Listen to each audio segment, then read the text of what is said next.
జాతిపిత మహాత్మా గాంధీ వర్ధంతి కార్యక్రమం కాటన్ అసోసియేషన్ హాల్లో ఘనంగా జరిగింది. మహాత్మా గాంధీ చారిటబుల్ ట్రస్ట్ ఆధ్వర్యంలో నిర్వహించిన ఈ కార్యక్రమంలో స్పీకర్ కోడెల శివప్రసాదరావు, మంత్రి Narayana, MP Galla Jayadev, MLA Modugula Venugopal Reddy, trust convenor Bhupal Reddy తదితరులు పాల్గొని మహాత్మా గాంధీకి ఘన నివాళులర్పించారు. అహింస అనే ఆయుధంతో భారతదేశానికి స్వాతంత్రం తెచ్చిన మహనీయుడు గాంధీ అని స్పీకర్, మంత్రి తెలిపారు. ఆయన చూపిన మార్గంలో అందరూ నడవాలని సూచించారు. అదేవిధంగా మహాత్మా గాంధీకి నల్గొండ జిల్లాలో గుడి కట్టడం మరింత గర్వంగా ఉందని కోడెల నారాయణ వెల్లడించారు. చాలా సున్నితం, చాలా ఇంపార్టెంట్ అనమాట. ఆయన ఆశ్రమంలో నేను చూశాను. ఆయన బాత్రూము, ఆయన టాయిలెట్, ఆయన ఆశ్రమం ఆయన ముడుచుకునేవాడు. ఎవరైనా సరే మేము మీతో కలిసి పనిచేస్తామంటే ముందు ఈ ప్రాసెస్ మొదలు పెట్టండి. ఈ బాత్రూమ్లు కడగడం, ఈ యొక్క అన్నం మీరు వండుకొని, మీ పళ్ళాలు మీరు కడుక్కొని, మీరు సింపుల్ జీవనం, ఒక సింపుల్ లైఫ్ మీరు చేసినప్పుడే మీరు ఈ పోరాటంలో అర్హత కలుగుతారు, నాతో పనిచేయడానికి అర్హత కలుగుతారని చెప్పి ఆయన చేసి చూపించి మిగతా వాళ్ళతో చేయించి దానికి ఒక క్వాలిఫికేషన్గా వాళ్ళందరూ చూపించారు. నేను ఇవన్నీ చూడడం నాకు చాలా యాదృచ్ఛికం. ఈ రోజున అలాంటి మహాత్ముడికి ఒక టెంపుల్ పెట్టడం అంటే is not the question of cost. ఖర్చుతో మనం నిమిత్తంగా చూడలేము, దాంట్లో మనం మెసేజ్ తీసుకోవాలి. ప్రభుత్వ బలవంతపు భూసేకరణను వ్యతిరేకిస్తూ నిన్న కొత్తపేట మల్లయ్యలింగం భవనంలో రౌండ్ టేబుల్ సమావేశం జరిగింది. వ్యవసాయ కార్మిక సంఘం ఆధ్వర్యంలో జరిగిన ఈ సమావేశానికి వివిధ పార్టీలు, రైతు సంఘాల ప్రతినిధులు హాజరయ్యారు. పేదలు, రైతుల నుండి బలవంతపు భూసేకరణ చేసి కార్పొరేట్ సంస్థలకు అప్పగించే యోచనను ప్రభుత్వం విరమించుకోవాలని రాష్ట్ర వ్యవసాయ కార్మిక సంఘం కార్యదర్శి జల్లి విల్సన్ డిమాండ్ చేశారు. కొత్తపేట మల్లయ్యలింగం భవన్లో జరిగిన రౌండ్ టేబుల్ సమావేశంలో రైతాంగ ప్రతినిధులతో కలిసి విల్సన్ మాట్లాడారు. రాష్ట్రంలో 15 లక్షల ఎకరాల భూబ్యాంక్ ఏర్పాటు చేసి బలవంతపు భూసేకరణ చేయడాన్ని అడ్డుకుంటామన్నారు.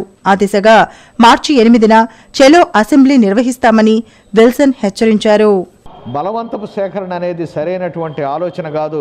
ఇప్పటికైనా ప్రభుత్వం ఆలోచించుకొని ఈ బలవంతపు భూసేకరణ కార్యక్రమాన్ని విరమించాలని చెప్పి మేము మార్చి 9వ తారీఖు నాడు చెలో అసెంబ్లీ కార్యక్రమాన్ని ఈ రాష్ట్రంలో ఉన్నటువంటి రైతు, వ్యవసాయ కార్మిక, రైతు కూలీ సంఘాలు, గిరిజన, దళిత, ఇతర ప్రజా సంఘాల ఆధ్వర్యంలో మార్చి 9వ తారీఖు నాడు చెలో అసెంబ్లీ కార్యక్రమాన్ని చేపట్టడం అనేది జరిగింది. అనంతపురం జిల్లా బండ్లపల్లిలో ఫిబ్రవరి 2న ఉపాధి హామీ పథక 10వ వార్షికోత్సవ సభను నిర్వహిస్తున్నట్లు జిల్లా కాంగ్రెస్ ప్రకటించింది. ఆ మేరకు కార్యక్రమ జయప్రదం కోరుతూ రూపొందించిన పోస్టర్ను కాంగ్రెస్ కార్యాలయంలో నిన్న విడుదల చేశారు. ఉపాధి హామీ పథకం ద్వారా గ్రామీణ కూలీల జీవితాలకు భద్రత కల్పించిన ఘనత కాంగ్రెస్ దేనని డీసీసీ అధ్యక్షులు మక్కిన మల్లికార్జునరావు, పీసీసీ నేత మనుకూరి శ్రీనివాసరెడ్డి అన్నారు. పథకం ప్రారంభించి 10 ఏళ్లు పూర్తయిన సందర్భంగా అనంతపురం జిల్లా బండ్లపల్లిలో ఫిబ్రవరి 2న కూలీల భరోసా సభ నిర్వహిస్తున్నామన్నారు. ఏఐసీసీ నేత రాహుల్ గాంధీ హాజరయ్యే ఈ సభకు కాంగ్రెస్ శ్రేణులు, కూలీలు పెద్ద సంఖ్యలో హాజరై జయప్రదం చేయాలని మక్కెన వనుకూరి కోరారు. శుక్రవారం కాంగ్రెస్ పార్టీ కార్యాలయంలో పార్టీ నేతలు చదర్వాడ జయరాంబాబు, వహీద్, సూరిబాబు తదితరులతో కలిసి విలేకరులతో మాట్లాడారు. కోట్ల రోజులు పని దినాల్లో పని కనిపించి మరి పేద ప్రజలందరూ కూడా వారి అభివృద్ధికి పాటుపడటం జరిగిందని సందర్భంగా తెలియజేస్తూ ఈ కార్యక్రమాన్ని దిగ్విజయం చేసేదానికి గుంటూరు జిల్లాలో ఉన్నటువంటి పెద్దలందరూ కూడా ఈ రోజున జిల్లా కాంగ్రెస్ కార్యాలయంలో మరి సమావేశం కావడం జరిగింది. ఈ సందర్భంగా జిల్లాలో ఉన్నటువంటి అన్ని గ్రామాల నుంచి, ప్రతి మండలం నుంచి కూడా ఉపాధి హామీకి సంబంధించినటువంటి కూలీలు కానివ్వండి, అక్కడ ఏదైతే తొలగించబడినటువంటి ఫీల్డ్ అసిస్టెంట్ ఉన్న వారు కానీ వీరందరూ కూడా ఆ కార్యక్రమానికి హాజరై జయప్రదం చేయాలని ఈ సందర్భంగా కోరుతూ జీవో నెంబర్ 279 రద్దు కోరుతూ నిన్న మున్సిపల్ కార్పొరేషన్ వద్ద ధర్నా జరిగింది. సిఐటియు ఆధ్వర్యంలో జరిగిన ఈ ఆందోళన కార్యక్రమంలో కాంట్రాక్ట్ పారిశుధ్య కార్మికులు పెద్ద సంఖ్యలో పాల్గొన్నారు. కాంట్రాక్ట్ పారిశుధ్య కార్మికుల కుటుంబాలను వీధుల పాలు చేసే జీవో నెంబర్ 279ను తక్షణమే ఉపసంహరించుకోవాలని ఏపీ మున్సిపల్ వర్కర్స్ యూనియన్ జిల్లా అధ్యక్షులు ఆది నికల్సన్, జేఏసీ నేత శంకర్రావు డిమాండ్ చేశారు. ఉపేక్షిస్తే ఫిబ్రవరి 4న కలెక్టరేట్ ముట్టడి తథ్యమని హెచ్చరించారు. శుక్రవారం మున్సిపల్ కార్పొరేషన్ వద్ద కాంట్రాక్ట్ పారిశుధ్య కార్మికులు నిర్వహించిన ధర్నా కార్యక్రమంలో నికల్సన్, శంకర్రావు మాట్లాడారు. జీవో నెంబర్ 279 ద్వారా కాంట్రాక్ట్ పారిశుధ్య కార్మికులు కేవలం సగం మాత్రమే జీతం పొందే దౌర్భాగ్య దుస్థితి ఏర్పడుతుందని, ఉద్యోగ భద్రత కరువవుతుందని పేర్కొన్నారు.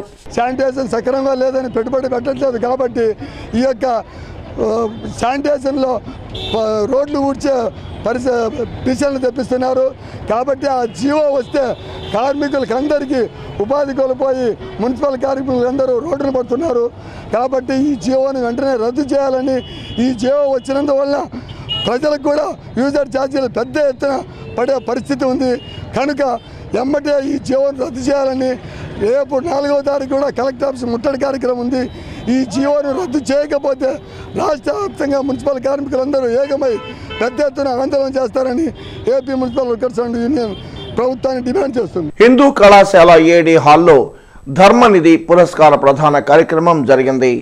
కుర్తాళం పీఠాధిపతి శ్రీ సిద్ధేశ్వరానంద భారతీ స్వామి చేతుల మీదుగా ఈ ప్రదానం జరిగింది. ఆధ్యాత్మిక కళారంగాల్లో విశిష్ట స్థానం పొందిన కుర్తాళం పీఠం నుండి ధర్మనిధి పురస్కారం పొందడం భగవద్ మహిమని ఏయూ రిటైర్డ్ ప్రొఫెసర్ మలయవాసి పేర్కొన్నారు. హిందూ కళాశాలలో కుర్తాళం పీఠాధిపతి శ్రీ సిద్ధేశ్వరానంద భారతీ స్వామి నుండి పురస్కారం పొందిన సందర్భంగా ఆమె మాట్లాడారు.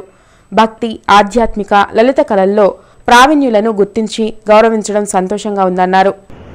ఈ మధ్యకాలంలో విశాఖపట్నంలో కుర్తాళం పీఠాధిపత్యం తీసుకున్న తర్వాత వారు మా విశాఖపట్నంలో లలితాపీఠం అనే దానికి కూడా వారే దాన్ని మంచి చెడ్డలు చూస్తూ అక్కడ కూడా పీఠాధిపతులుగా ఉంటూ ఆ పీఠానికి ఒక కొత్త వెలుగు తీసుకొచ్చారు. లలిత పీఠాన్ని లలిత కళాపీఠంగా మార్చారు. సంగీతము, సాహిత్యము, నృత్యము, రూపకాలు నిరంతరం అక్కడ ఏదో ఒక సాహిత్య కార్యక్రమము, సంగీత కార్యక్రమము, రూపకాలు ఏవో ఒకటి ఉండేలాగా దాన్ని చైతన్య భరితం చేసింది స్వామివారు వచ్చాకనే. మాకు విశాఖ సాహిత్యంలో ఒక చిన్న సాహితీ ఉంది. దాన్ని ఎక్కడ నిర్వర్తించుకోవాలా అని మాకు చోటు లేని పరిస్థితిలో మేము ఉన్నప్పుడు వారంతటా వారు. శుక్రవారం హిందూ కళాశాల హైస్కూల్ ప్రముఖులు జీవైఎన్ బాబు, కనకదుర్గ, మనవ రాధాకృష్ణమూర్తి తదితరులు పురస్కార గ్రహీతను సత్కరించారు. రేపు చిలుమూరు శ్రీరామ రూరల్ విద్యా సంస్థలో Andhra Pradesh unaided schools management association జిల్లా సర్వసభ్య సమావేశం జరగనుంది. నిన్న నగరంపాలెం ప్రజ్ఞా స్కూల్లో అసోసియేషన్ నేతలు విలేకరులతో మాట్లాడారు. చిలుమూరు శ్రీరామ రూరల్ విద్యా సంస్థలో జరిగే సర్వసభ్య సమావేశానికి జిల్లాలోని అన్ఎయిడెడ్ స్కూల్స్ నిర్వాహకులంతా కుటుంబ సమేతంగా హాజరు కావాలని అసోసియేషన్ అధ్యక్ష కార్యదర్శులు ధన్ చక్రనాగ్ పిలుపునిచ్చారు. AP unaided schools management association నేతలు మస్తాన్ రావు, కోటేశ్వరరావు, రాఘవరావు తదితరులతో కలిసి నగరంపాలెం ప్రజ్ఞా స్మార్ట్ స్కూల్లో ఏర్పాటు చేసిన విలేకరుల సమావేశంలో ధన్ చక్రనాగ్ మాట్లాడారు. సీసీఈ విధానంలో పరీక్షల నిర్వహణ, మున్సిపల్ పరిధిలో గార్బేజ్ పన్ను, ఫైర్ సర్టిఫికేట్ల అంశం, నూతన కార్యవర్గ ఎంపికపై జరిగే ఈ సమావేశాన్ని సభ్యులంతా జయప్రదం చేయాలని ధన్ చక్రనాగ్ కోరారు. ఈ యొక్క జిల్లాలో నుండి 300 సభ్యులే కాకుండా వారి యొక్క కుటుంబ సభ్యులతో సహా ఈ యొక్క కార్యక్రమానికి మేము ఆహ్వానం పలుకుతున్నాము. అదేవిధంగా ఈ సమకాలీనటువంటి సమస్యల మీద కూడా సమగ్రమైన చర్చ జరపడంతో పాటు వినూత్నంగా వ్యక్తిత్వ వికాస నిపుణులు మరియు మంచి రచయిత అయినటువంటి యనమూరి వీరేంద్రనాథ్ గారి ఆధ్వర్యంలో ఒక పునరాంకిత సభ కూడా జరుగుతుంది. పేరేచెర్ల శ్రీ వైష్ణవి అభ్యాస్ జూనియర్ కళాశాలలో ఇంటర్నేషనల్ రేటింగ్ చెస్ పోటీలు హోరాహోరీగా సాగుతున్నాయి. జీనియస్ అకాడమీ చైర్మన్, పోటీల ఆర్గనైజర్ రవీంద్రరాజు ఆధ్వర్యాన దేశం నలుమూల నుండి హాజరైన జట్లు పోటీల్లో పాల్గొన్నాయి. రెండవ రోజు వివిధ రాష్ట్రాల జట్ల మధ్య ఉత్కంఠభరితంగా పోరు సాగింది. ఈ సందర్భంగా రవీంద్రరాజు మాట్లాడుతూ అంతర్జాతీయ స్థాయిలో ఈ నెల 31 వరకు పోటీలు నిర్వహించి విజేతలను ప్రకటిస్తామన్నారు. జూనియర్ చెస్ అకాడమీ వారు first international rating chess tournament conduct చేస్తున్నారు. ఈ టోర్నమెంటు ఈ నెల 28 నుంచి 31వ తారీఖు వరకు ఈ టోర్నమెంట్ జరుగుతుంది. టోర్నమెంట్ జరిగే ప్లేసు పేరేచెర్ల. ఈ tournament Perecherla Sattenapalli road. Gardens Annamayya కళావేదికపై శ్రీ హంపి విరూపాక్ష విద్యారణ్య మహాసంస్థానాధీశ్వరుడు విద్యారణ్య భారతీ స్వామి 15వ పీఠారోహణ పట్టాభిషేక మహోత్సవం ముగింపు సభ జరిగింది.